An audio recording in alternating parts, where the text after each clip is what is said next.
प्रधानमंत्री का कैरेक्टर राजनाथ सिंह ये लिखा हुआ नहीं पढ़ सकते आप, अध्यक्ष ने ना बोला है, नहीं बोल सकते, क्योंकि आपने व्यवस्था दी।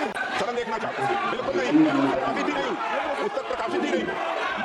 আমাদের দেশের সংবিধান বৃহত্তম সংবিধান, লিখিত সংবিধান।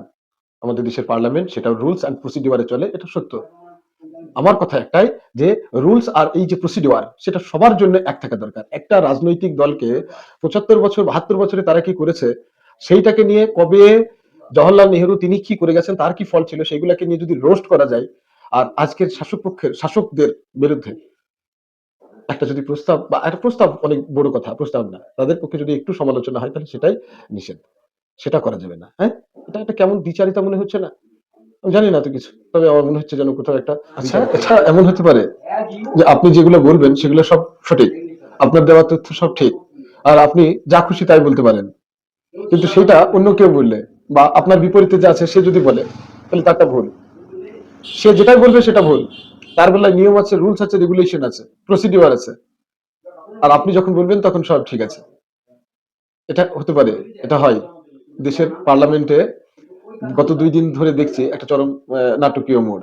হ্যাঁ, দেশের LOP leader of opposition Rahul Gandhi তিনি একটি কথা তুলে ধরার চেষ্টা করছেন, আর 2 দিন থেকে কালকে 3 বার আমি তো দেখলাম যে 3 বার তাকে থামানো হলো। দেশের প্রধানমন্ত্রী, সরি উনি বসেছিলেন, রাজনাথ সিং, রক্ষামন্ত্রী, প্রতিরক্ষা মন্ত্রী রাজনাথ সিং, হোম মিনিস্টার অমিত শাহ, তারা উঠে না এটা বলা যাবে না। রাজনাথ সিং তো এমনও দেখলাম যে উনি বললেন যে কোনো প্রকার ভাবে এটা বলা যাবে না বা এটাকে এখানে বলতে দেওয়া যাবেই না। উনি এরকম, আচ্ছা কি বা আছে ওটা, কি বা আছে যে যেটা রাহুল গান্ধী কোট করতে চাইছেন সেটা সর্বসম্মুখে আজকে তো নিউজে দেখলাম যে সেটা আহ, ওই যে ম্যাগাজিন, ওই ম্যাগাজিনে উল্লেখ আছে যে বইটা যে তৎকালীন জেনারেল, আর্মি জেনারেল নারাবানে যেটা প্রকাশ করার তার আত্মজীবনীতে যেটা লিখেছেন তার জীবনে ঘটে যাওয়া কাহিনী। আচ্ছা, সেটা প্রকাশ করতে না দেওয়ার কারণ কি? প্রকাশ করলে কি হতো? সেটা তো তার অটোবায়োগ্রাফি, নিজের আত্মজীবনী, তিনি নিজেই লিখেছেন। একটি সংস্থা সেটাকে প্রকাশ করবে, সেটা প্রকাশ বাধা নিষেধ যে বা যারাই থাক তার একটা প্রসিডিউর আছে আলাদা কথা। তাহলে যখন একটা ম্যাগাজিন সেই জিনিসটাকে কোট করে ছেপেছে, সেই জিনিসটাকে পার্লামেন্টে দেশের এলওপি তিনি প্রকাশ করতে চাইছেন, তাতে সমস্যা থাকার তো কথা না। আর কি বা আছে এমন?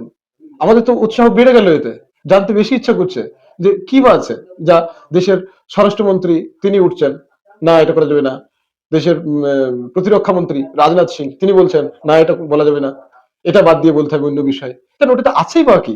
এখন তো মনের মধ্যে একটা কৌতূহল জন্মে গিয়েছে ভাই, যে ওর মধ্যে আছে কি, তাহলে কোনো নিশ্চয়ই খাজানা আছে। তা না হলে দেশের পার্লামেন্টে এরকম একটা বিষয়কে এত জোর দিয়ে আটকানোর মানে হয় না। রাজনাথ সিং তো একবারে ডাইরেক্ট বলছেন কোনো প্রকার ভাবেই এটাকে বলতে দেওয়া যাবেই না। হ্যাঁ, কি বা আছে? আর নিয়ম, রুলস এন্ড প্রসিডিওর যে হাওয়ালা, এই রুলস আর প্রসিডিওর তো সবার জন্য সমান থাকা দরকার।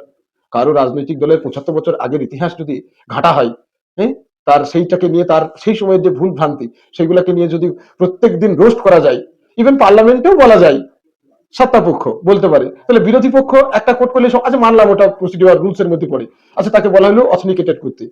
হ্যাঁ, তিনি তো করলেন সেটা, তারপরে তারপরে নিষেধ কিছু তো আছে। হুম, কোনো তো খাজানা আছে, আর সেই খাজানা আমরা জানতে চাই, এ উন্মোচন হওয়া দরকার। আর এই ম্যাগাজিন ম্যাগাজিন অর্ডার দিতে হবে একটা, ভেবে দেখবেন ঠিক বলছি কিনা। কথা বলার অধিকার সংবিধান দিয়েছে, আর সেটা থাকা উচিত, তাই না? ফ্রিডম অফ স্পিচ থাকা উচিত। রাজনীতির খেলা রাজনীতিরা করবে, এর নির্দিষ্ট প্রসেস নিশ্চয়ই আছে, কথা তো তিনি বলবেনই, এবং আমরা চাই, কারণ এখন উৎসাহটা আরো প্রবল বেড়ে গেছে। বিশ্বাস করেন যে কি বা আছে ওর মধ্যে, কিছু তো একটা আছে, নাহলে দেশের প্রতিরক্ষা মন্ত্রী, স্বরাষ্ট্রমন্ত্রী এরা এত বিরোধ, এবং তার সাথে আরো না পার্লামেন্টারিয়ান অ্যাফেয়ার্স মিনিস্ট্রি শ্রী কিরণ রিজিজু তিনি, আরো অন্যান্য মন্ত্রী, তারাও সেটাকে বলতে বাধা দিচ্ছে। কিছু তো একটা আছে। যাই হোক, ভালো থাকবেন সবাই, ধন্যবাদ, ভেবে দেখবেন।